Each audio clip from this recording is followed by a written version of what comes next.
Hello बच्चों, आज पढ़ेंगे हम क्लास 12th का चैप्टर करंट इलेक्ट्रिसिटी। ठीक है। चैप्टर का नाम क्या है बच्चों? Current electricity. इस चैप्टर में जो आज टॉपिक समझेंगे उसका नाम क्या होगा बच्चों?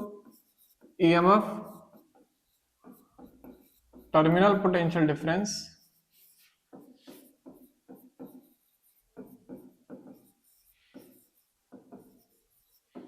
And internal resistance of cell.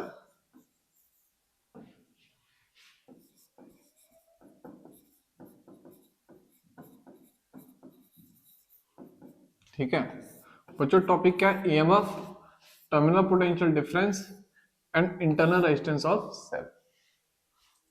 अब एक एक करके बच्चों सबसे पहले इन तीनों टर्म की डेफिनेशन समझते हैं। और पहली डेफिनेशन किसकी समझेंगे बच्चों? ईएमएफ की। देखो बच्चों, ईएमएफ क्या होता है? मैक्सिमम पोटेंशियल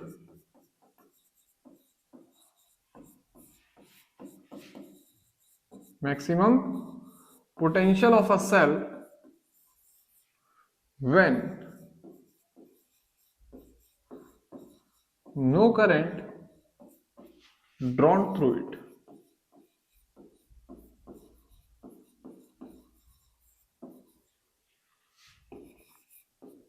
समझ में आया बच्चों? एक सेल से अगर कोई भी करंट नहीं बह रही है, उस समय सेल के अक्रॉस जो भी वोल्टेज होगी या फिर जो भी पोटेंशियल होगा उसको क्या बोलते हैं? ईएमएफ। और ये ईएमएफ की जो फुल फॉर्म होती है वो होती है बच्चों इलेक्ट्रोमोटिव फोर्स। इसकी जो फुल फॉर्म होगी बच्चों क्या होगी? Electromotive force. ठीक है। अब कंफ्यूज मत होना, नाम इसका फोर्स है लेकिन बताता ये पोटेंशियल है। ठीक है। एनसीईआरटी में इसका रीजन ये दिया गया है, इसका नाम इलेक्ट्रोमोटिव फोर्स बहुत पहले दे दिया गया था, यानी कि कोई हिस्टोरिक रीजन है। उस समय पे ये सारा जो भी फिनोमिनन है या फिर ये जो भी प्रोसेस है वो अच्छे से नहीं समझाई गई थी, तो फिर बाद में किसी ने इसका नाम चेंज नहीं करा और मैक्सिमम पोटेंशियल को ईएमएफ ही कहा।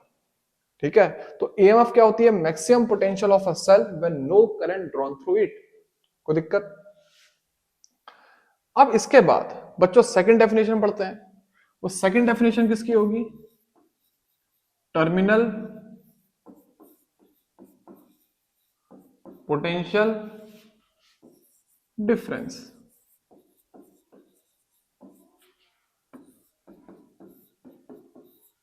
ठीक है बच्चों, टर्मिनल पोटेंशियल डिफरेंस क्या होगा? ये भी पोटेंशियल ऑफ अ सेल ही है, लेकिन कब? जब करंट से सेल बह रही है। मैं लिखूंगा पोटेंशियल ऑफ अ सेल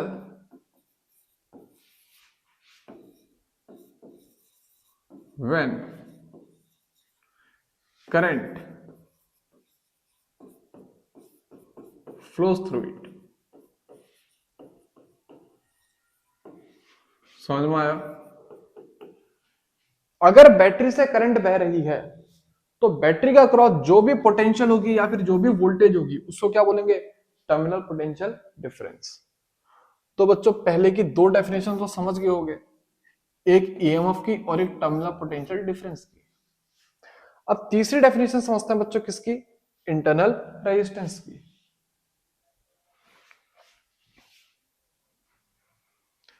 तो जो तीसरी डेफिनेशन है वो क्या है बच्चों? Internal resistance.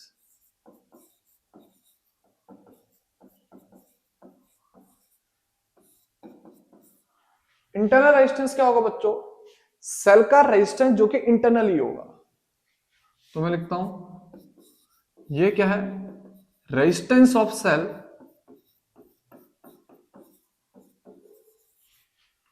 ड्यू टू, इसको ब्रैकेट में लिख लेते हैं बच्चों, इलेक्ट्रोड और इलेक्ट्रोलाइट की वजह से। इलेक्ट्रोड एंड इलेक्ट्रोलाइट की वजह से। ठीक है। जो भी रेजिस्टेंस सेल का होगा उसको क्या बोलेंगे? Internal resistance. ठीक है बच्चों, बहुत सारे फैक्टर पे डिपेंड करेगा। ठीक है। मैं ऐसे एक दो नाम ले लेता हूं बच्चों। एक तो डिपेंड करेगा किस पे, एरिया ऑफ इलेक्ट्रोड पे। दूसरा डिपेंड करेगा बच्चों किस पे, सेपरेशन बिटवीन इलेक्ट्रोड। इलेक्ट्रोड्स के बीच में कितना सेपरेशन हो उस पर भी डिपेंड करेगा। डिपेंड करेगा बच्चों किस पे, नेचर पे, किसके, इलेक्ट्रोड के भी और इलेक्ट्रोलाइट के भी। तो लिखते हैं nature of electrode and electrolyte. ये क्या बच्चों, factor affecting internal resistance.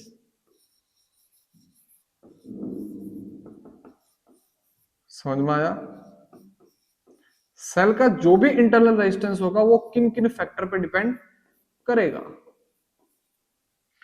Depend करेगा बच्चों area of electrode, separation between electrode and nature of electrode and electrolyte. और इंटरनल रेजिस्टेंस क्या होता है, रेजिस्टेंस ऑफ अ सेल, यानी कि किस किस की वजह से, इलेक्ट्रोड और इलेक्ट्रोलाइट की वजह से।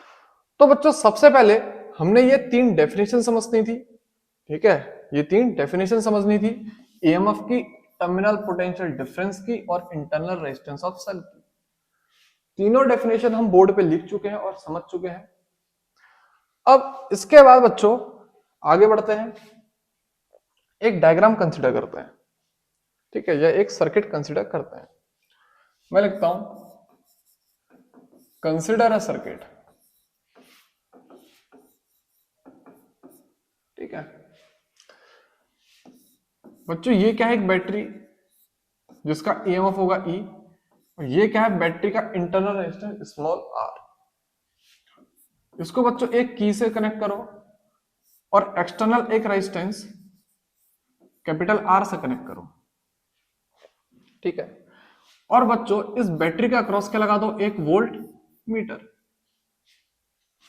अब देखना बच्चों, जब सर्किट ओपन होगा, मैं लिखता हूं व्हेन सर्किट इज ओपन,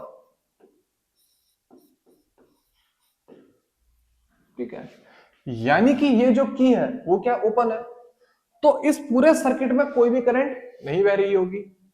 तो बच्चों ये जो वोल्ट मीटर है वो रीडिंग देगा ईएमएफ ऑफ सेल की। तो मैं लिखता हूं then volt metre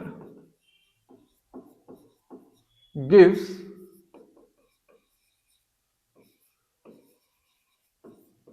EMF of cell. हमने ईएमएफ क्या पढ़ा था, maximum voltage of a cell when no current drawn through it. समझ में आया? क्या पढ़ा था, maximum voltage of a cell when no current drawn through it. तो यानी कि इस सर्किट में अगर कोई भी करंट नहीं बह रही है तो ये जो वोल्ट मीटर है किसकी रीडिंग देगा, ईएमएफ ऑफ सेल की। समझ में आया? अब बच्चों ऐसे ही एक ऐसा ही सर्किट दोबारा कंसीडर करते हैं, ठीक है।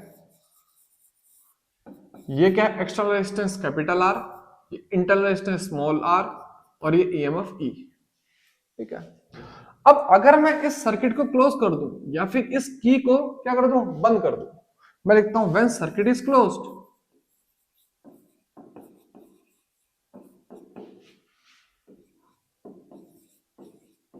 व्हेन सर्किट इज क्लोज्ड, यानी कि इस पूरे सर्किट में एक करंट बह रही है, कितनी, आई। तब इस बैटरी के अक्रॉस जो वोल्ट मीटर होगा वो किसकी रीडिंग देगा, टर्मिनल पोटेंशियल डिफरेंस। मैं लिखता हूं then volt meter gives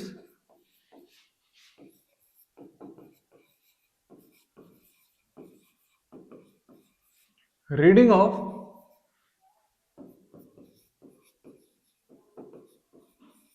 terminal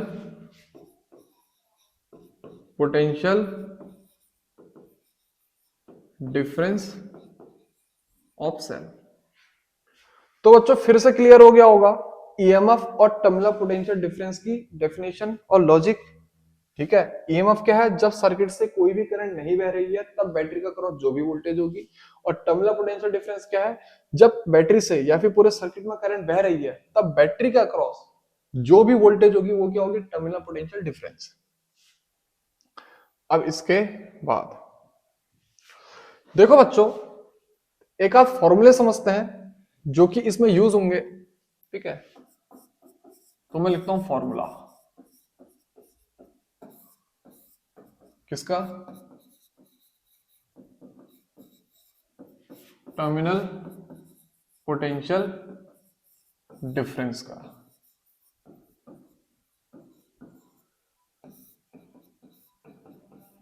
ठीक है, अब इस डायग्राम को देखो बच्चों, V क्या है, टर्मिनल पोटेंशियल डिफरेंस। तो मैं सबसे पहले क्या लिखता हूं, V ये किसके बराबर होगा। देखो बच्चों, E क्या है, ईएमएफ ऑफ सेल, तो ईएमएफ ऑफ सेल के बराबर होगा। ठीक है, लेकिन ईएमएफ ऑफ सेल से मेरे को आईआर को क्या करना पड़ेगा, माइनस करना पड़ेगा। अच्छे समझना बच्चों, ईएमएफ ऑफ सेल क्या है, बैटरी के अक्रॉस वोल्टेज जब कोई भी करंट ड्रॉ नहीं हो रही है। अब अगर करंट ड्रॉ हुई तो इंटरनल रेजिस्टेंस कितना है इसका, स्मॉल आर, और इंटरनल रेजिस्टेंस स्मॉल आर की वजह से यहां पर को जो वोल्टेज गिर जाएगी वो कितनी गिरेगी, आई आर, क्योंकि आई क्या है, पूरे सर्किट में जो करंट बह रही है। तो ईएमएफ में से आई आर को माइनस कर दो, यानी कि वो वोल्टेज माइनस कर दो जो इंटरनल रेजिस्टेंस की वजह से अंदर ही क्या कर रही है, गिर रही है। तो जो बाकी वोल्टेज बचेगी वही क्या होगी, टर्मिनल पोटेंशियल डिफरेंस। तो बच्चों ये फॉर्मूला समझ गए होंगे। अब इसके बाद बच्चों, अगर हमसे पूछा जाए नेट करंट का फॉर्मूला, ठीक है, या फिर एक काम करते हैं, पहले एक फॉर्मूला लिखते हैं।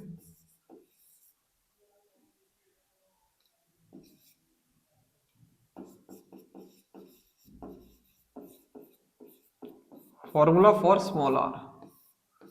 अगर हमसे पूछा जाए बच्चों क्या, कि स्मॉल आर को कैलकुलेट करो, ठीक है, इंटरनल रेजिस्टेंस को कैलकुलेट करो,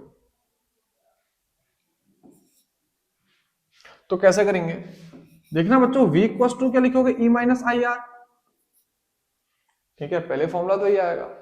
अब एक बात बताना, इस सेल से जो वोल्टेज बाहर को निकली है वो कितनी निकली है, V, और यही V वोल्टेज किसका क्रॉस पहुंचेगी, कैपिटल आर का क्रॉस पहुंचेगी, नहीं पहुंचेगी, देखना, इस सेल से जो वोल्टेज बाहर निकली कितनी निकली है, V, और यही V किसके पास पहुंचेगी, कैपिटल आर के पास। तो हमको पहले ही पता है बाई ओम्स लॉ। ठीक है, V इक्वल टू कितना होगा बच्चों, I इंटू कैपिटल आर, क्योंकि इस R के पास यही वोल्टेज पहुंची होगी, कौन सी, टर्मिनल पोटेंशियल डिफरेंस जो इस सेल से बाहर आई है। तो बच्चों I का फॉर्मूला कितना आ जाएगा, V बाई कैपिटल आर। अब इसी फॉर्मूले को मैं इस इक्वेशन पे सब्स्टिट्यूट करता हूं, तो बच्चों V equal to E minus V by R into small R. ठीक है, V by capital R into small R. अब बच्चों V by R small R equal to E minus V, मैं इसको यहां लेकर गया, इसको यहां लेकर गया, समझ में आया। अब स्मॉल आर का फॉर्मूला निकालना है, तो स्मॉल आर को यही रहने दो और बाकी टर्म को क्रॉस मल्टीप्लाई कर दो, यानी कि R अपॉन V। तो बच्चों फाइनल जो आंसर आएगा वो क्या आएगा, E upon V minus 1 into capital R। ये क्या आया, internal resistance of a cell. इतना समझ में आया। यहां पे कुछ नहीं करा बच्चों, V को अंदर मल्टीप्लाई करा और डिनोमिनेटर क्या कर दिया, सेपरेट कर दिया। तो ये क्या है, फॉर्मूला फॉर स्मॉल r। तो बच्चों यहां पे ईएमएफ और इंटरनल रेजिस्टेंस और टर्मिनल पोटेंशियल डिफरेंस तीनों लॉजिक बच्चों तुम लोग समझ गए होंगे। ठीक है, अब इसके बाद एक बेसिक सा फॉर्मूला और ध्यान रख लो। ठीक है, वैसे वो इसी में इंक्लूड हो जाएगा, लेकिन फिर भी बता देता हूं, नेट करंट का फॉर्मूला।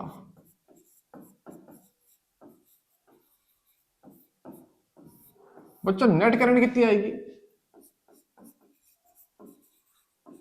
नेट करंट आएगी net EMF upon net resistance. तो बच्चों करंट को तो क्या ले लेते हैं, आई, और अभी हमने जो केस कंसीडर करा उस पर नेट ईएमएफ कितना है बच्चों, ई। तो क्या लिखूंगा, नेट ईएमएफ मतलब मैक्सिमम वोल्टेज कितनी होगी बच्चों, ई।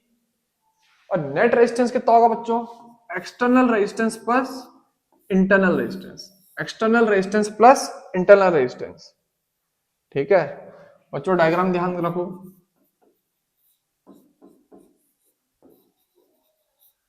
ये क्या है, एक्सटर्नल रेजिस्टेंस कैपिटल आर, ये क्या है, इंटरनल रेजिस्टेंस स्मॉल आर, और ये क्या है, ईएमएफ ऑफ सेल। और करंट कितनी बह रही बच्चों, आई। समझ में आया।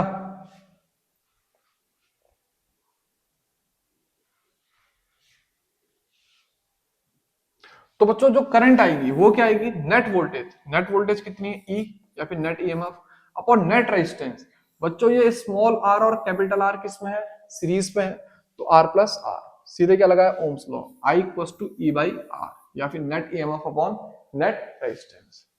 ये फॉर्मूला बच्चों डायरेक्ट यहां पे भी आ जाता, ठीक है, लेकिन मैंने अलग से लिख दिया, कोई दिक्कत। अब बच्चों इसमें एक स्पेशल केस कंसीडर करना है, वो क्या है, terminal potential difference of cell during charging. ठीक है, तो बच्चों स्पेशल केस क्या है, terminal potential difference of cell during charging. देखना बच्चों, ये जो ऊपर केस था, ठीक है, ये जो पूरा केस हमने पढ़ा अभी, ये डिस्चार्जिंग का केस पढ़ा। ये जो केस था ना बच्चों ऊपर वाला, ये पूरा डिस्चार्जिंग का केस था। बैटरी यहां पे क्या हो रही थी, डिस्चार्ज हो रही थी, पॉजिटिव टर्मिनल से करंट कहां को आ रही थी, बाहर को आ रही थी। इस वजह से ये जो पूरा केस था किसका था, डिस्चार्जिंग का था। अब अगर बात करूं बच्चों, इस केस में क्या हो रहा है, जो करंट है वो पॉजिटिव से तो अंदर जा रही है, लेकिन नेगेटिव से बाहर को आ रही है। ई क्या होगा बच्चों, EMF of cell, EMF of cell, और आर क्या होगा बच्चों, इंटरनल रेजिस्टेंस ऑफ सेल। ठीक है, ध्यान देना, जो करंट है बच्चों पॉजिटिव से अंदर गई है, नेगेटिव से बाहर निकली है। ई क्या है, ईएमएफ ऑफ सेल, और आर क्या है, इंटरनल रेजिस्टेंस। तो बच्चों इस केस में जो टर्मिनल पोटेंशियल डिफरेंस आएगा वो क्या आएगा, ईएमएफ प्लस आईआर। याद रखना, चार्जिंग ऑफ सेल में क्या केस बनेगा, V equals to E plus I R, और डिस्चार्जिंग ऑफ सेल में क्या बनेगा, V equals to E minus I R. तो बच्चों यहां पर को EMF, टर्मिनल पोटेंशियल डिफरेंस और internal resistance of a cell. तो बच्चों ये तीन टॉपिक यहां पे क्लियर हुए। ठीक है, अब इसके बाद जो अगला टॉपिक पढ़ाया जाएगा वो क्या होगा बच्चों, कॉम्बिनेशन ऑफ सेल, कि सेल को कैसे कंबाइन करेंगे।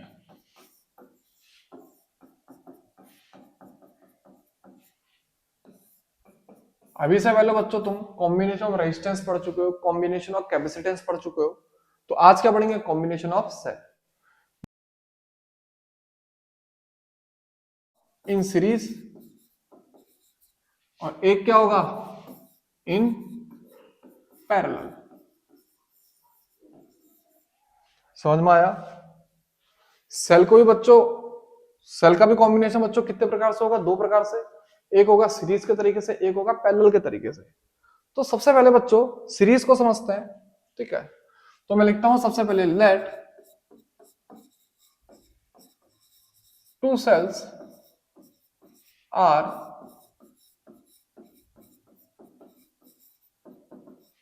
connected in series as shown। तो देखो बच्चों, एक सेल है जिसका EMF E1 है और इंटरनल रेजिस्टेंस R1 है, यह सीरीज में कनेक्ट है एक दूसरे सेल से जिसका EMF E2 है और इंटरनल रेजिस्टेंस R2 है, और इस पूरे कॉम्बिनेशन से जो करंट बह रही है, कितनी बह रही है बच्चों, I बह रही है। ठीक है बच्चों, इस पॉइंट को A ले लो, इधर बीच में बच्चों पॉइंट B ले लो, और इस पॉइंट को बच्चों C ले लो। ठीक है, तो देखो बच्चों, सबसे पहले मैं निकालता हूं वी ए बी। समझना, potential difference between A B, वो क्या आएगा बच्चों, V A minus V B. ठीक है, अब टर्मिनल पोटेंशियल डिफरेंस की डेफिनेशन के अकॉर्डिंग ये कितना आएगा बच्चों, E two minus I R two. समझ में आया? वी ए बी क्या होगा, potential difference between A and B, वो कितना आएगा बच्चों, V A minus V B, और वो किसके बराबर होगा, ई two minus I R two. अभी हमने पोटेंशियल डिफरेंस की क्या पढ़ी, सॉरी टर्मिनल पोटेंशियल डिफरेंस की क्या पढ़ी, डेफिनेशन पढ़ी। वो क्या बोलता है, ई माइनस आई आर क्या होगा, terminal potential difference of a cell. अब ऐसे बच्चों, अगर मैं वीबीसी निकालूं, यानी कि potential difference between B and C, वो क्या होगा बच्चों, वीबी माइनस वीसी। और इसकी वैल्यू कितनी होगी बच्चों, E one minus I R two, sorry E one minus I R one, E one minus I R one. समझ में आया? अब बच्चों, इन दोनों इक्वेशनों को ऐड कर दो। अब इन दोनों इक्वेशन को जब ऐड करोगे, प्लस वीबी माइनस वीबी क्या हो जाएगा, कैंसिल, और क्या बचेगा, वी ए माइनस वीसी। ठीक है, E1 में E2 ऐड कर दो, यानी कि E1 प्लस E2 माइनस, बच्चों I को कॉमन ले लेना, अंदर क्या बचेगा, R1 प्लस R2। मैंने कुछ नहीं करा, मैंने बस इन दो इक्वेशन को सिंपली क्या करा, ऐड कर दिया। ठीक है, तो इस इक्वेशन को क्या लिख सकते हैं, VAC equals to VA minus VC equals to E1 plus E2 minus I R1 plus R2। ठीक है, अब बच्चों इस इक्वेशन को कंपेयर करो किसके साथ, VAC equal to EMF equivalent minus I R equivalent. समझ में आया? तो बच्चों EMF इक्विवेलेंट की जगह पे क्या पुट करोगे, E1 प्लस E2। जो EMF इक्विवेलेंट आएगा वो कितना आएगा बच्चों, E1 प्लस E2, और जो R इक्विवेलेंट आएगा वो कितना आएगा बच्चों, R1 प्लस R2।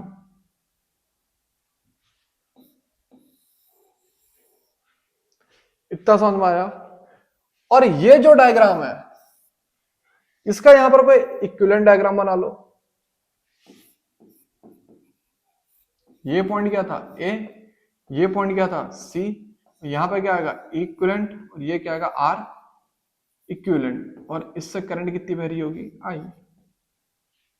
तो यानी कि दो सेल को जब सीरीज में जोड़ेंगे, उनका नेट ईएमएफ तो डायरेक्ट डायरेक्ट क्या हो जाएगा, ऐड, और जो नेट इंटरनल रेजिस्टेंस है वो भी डायरेक्ट क्या हो जाएगा, ऐड। इतना समझ में आया? अब देखो बच्चों, इसमें एक स्पेशल केस कंसीडर करना पड़ेगा। ठीक है, तो एक केस कंसीडर करते हैं।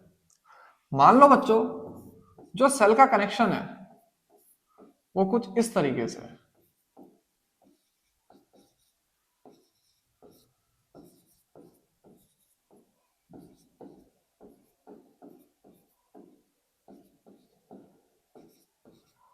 समझना, इसमें और इसमें अंतर समझना। यहां पे जो करंट है वो पॉजिटिव से अंदर जा रही है और नेगेटिव से बाहर, और यहां पे नेगेटिव से अंदर और पॉजिटिव से बाहर। बच्चों इन दोनों सेल पे करंट नेगेटिव से अंदर एंटर हुई है और बाहर एग्जिट किससे हुई है, पॉजिटिव से। ठीक है, अंतर समझ गए होंगे इन दो डायग्रामों में। तो बच्चों यहाँ पे जो ईएमएफ इक्विवेलेंट आएगा वो एक्चुअल में E2 माइनस E1 आएगा। ठीक है, और जो R इक्विवेलेंट आएगा वो कितना आएगा बच्चों, R1 plus R2। Net resistance में कोई फर्क नहीं आएगा, नेट ईएमएफ में फर्क आ जाएगा। E1 प्लस E2 ना होके E2 माइनस E1। क्यों? क्योंकि E1 के नेगेटिव टर्मिनल से बैटरी कहां को आ रही है, सॉरी करंट कहां को आ रही है, बाहर को, और पॉजिटिव से अंदर है और नेगेटिव से बाहर है, और यहां उसका उल्टा था। अब इसके बाद बच्चों बात करेंगे पैरेलल कॉम्बिनेशन की। ठीक है, अब बच्चों इसमें सबसे पहले दो सेल को पैरेलल में कनेक्ट करते हैं। तो मैं लिखता हूं, कंसीडर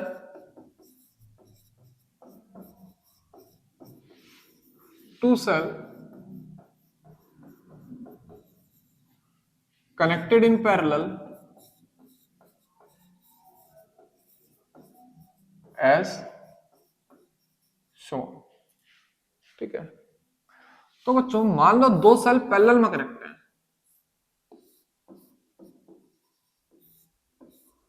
ये पॉइंट है ए, ये पॉइंट है बी, और जो करंट बह रही है बच्चों ए पॉइंट से इधर को कितनी बह रही है आई। ऊपर को करंट बच्चों मान लो कितनी गई है I1 और नीचे को कितनी गई है I2। ये जो रास्ते में सेल है इसका इंटरनल रेजिस्टेंस R1 है और EMF E1 है, और नीचे वाले का इंटरनल रेजिस्टेंस R2 है और EMF E2 है। तो I1 ऊपर से ट्रेवल करके यहाँ पे आई, I2 नीचे से ट्रेवल करके यहाँ पे आई, और दोनों जुड़ के फिर से क्या बन गई I। ठीक है, अब बच्चों हम जो कर रहे हैं वो क्या कर रहे हैं, EMF इक्विवेलेंट निकाल रहे हैं, किसका, पैरेलल का। सीरीज का हम निकाल के देख चुके हैं। तो उसके लिए पैरेलल के लिए जो सबसे पहला स्टेप होगा वो क्या होगा बच्चों, करंट का। तो तुम करंट को जोड़ दोगे, I इक्वल टू क्या होगा I1 प्लस I2। I क्या हो गया I1 प्लस I2। अब एक बात बताना बच्चों, जो ये पहला सेल है इसके लिए जो टर्मिनल पोटेंशियल डिफरेंस होगा वो कितना होगा E1 माइनस IR1, और ये जो दूसरा सेल है इसके लिए भी टर्मिनल पोटेंशियल डिफरेंस क्या होगा E2 माइनस IR2।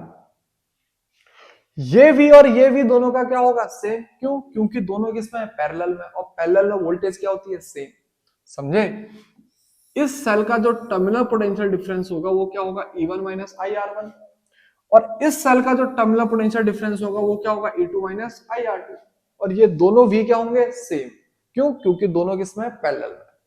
अब बच्चों यहां से I की वैल्यू निकाल दो, वो कितनी होगी E1 minus V by R1, और यहां से जब I की वैल्यू निकालोगे क्या आएगी E2 minus V by R2। समझ में आया, इसको यहां लेकर गया हूं, इसको यहां लेकर गया हूं, फिर यहां से R2 को नीचे डिवाइड कर दिया है। अब बच्चों दोनों को यहां पे सब्स्टिट्यूट करता हूं, मैं लिखता हूं put I1 equal to E1 minus V by R1 and I2 equal to E2 minus V by R2। अब बच्चों तो जो I आएगा वो क्या आएगा E1 minus V by R1 plus E2 minus V by R2। अब डिनोमिनेटर बच्चों सबसे पहले सेपरेट करते हैं, तो E1 upon R1 minus V upon R1 plus E2 upon R2 minus V upon R2। ठीक है, तो बच्चों I इक्वल टू E1 और E2 वाले टर्म को एक साथ लिखो, यानी कि E1 upon R1 plus E2 upon R2, और वोल्टेज वाले टर्म को बच्चों एक साथ लिखो, minus V upon R1 plus V upon R2। मैंने क्या करा बच्चों, यहां से माइनस साइन को कॉमन ले लिया। ठीक है, अब इसके बाद एक काम करो बच्चों, सीधे सीधे एलसीएम ले लो। ये क्या आएगा E1 R2 plus E2 R1 upon R1 R2 minus V को पहले कॉमन ले लो उसके बाद एलसीएम लो, तो कितना आएगा R2 plus R1 upon R1 R2। समझ में आया, यहां तो सीधे एलसीएम लिया, यहां पहले V को कॉमन लिया फिर एलसीएम लिया।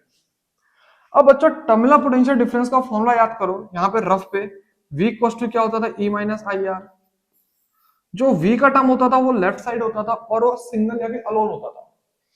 तो मैं क्या करूंगा, जो ये V का टर्म है इसको लेफ्ट साइड लाऊंगा, तो क्या लिखूंगा V R1 plus R2 upon R1 R2। Confuse मत होना, ये R2 प्लस R1 है, ये R1 प्लस R2 लिखा, बात दोनों की सेम है। ये किसके बराबर आएगा E1 R2 plus E2 R1 upon R1 R2 minus I। ये पूरा टर्म इधर लेकर आया और इस I को यहां से इधर लेकर गया।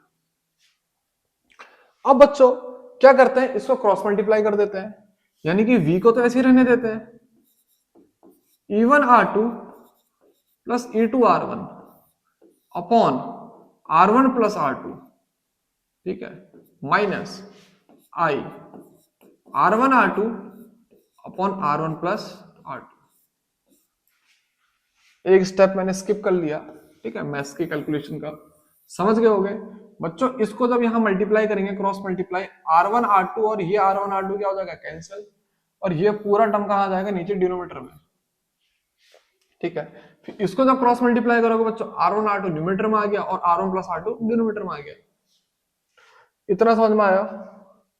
अब इस इक्वेशन को बच्चों कंपेयर करेंगे इक्विवेलेंट फॉर्मूले से, ठीक है, यानी कि इस इक्वेशन को बच्चों कंपेयर किया जाएगा किसके साथ, V equals to equivalent minus I R equivalent. तो बच्चों जो ईएमएफ इक्विवेलेंट आएगा वो किसके बराबर आएगा, E1 R2 plus E2 R1 upon R1 plus R2, और जो R इक्विवेलेंट आएगा वो कितना आएगा बच्चों, R1 R2 upon R1 plus R2।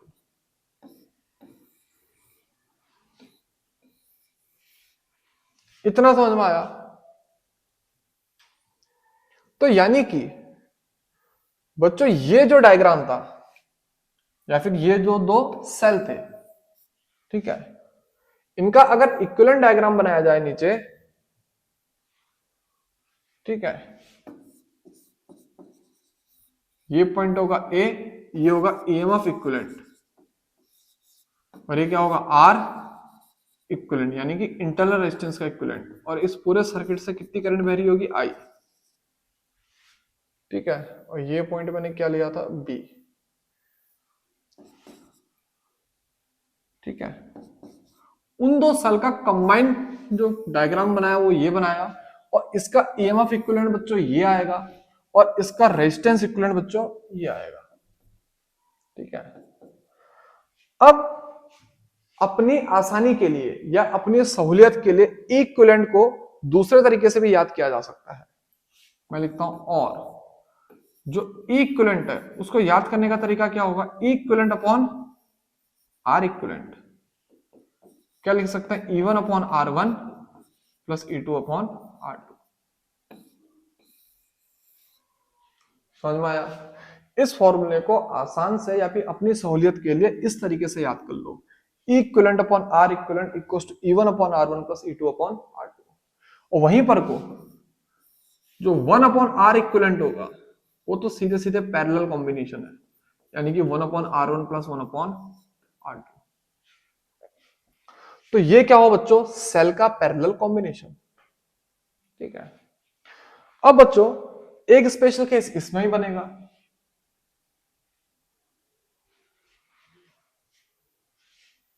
ठीक है बच्चों, फॉर्मूला नोट कर लिया होगा। स्पेशल केस क्या बनेगा, देखो बच्चों,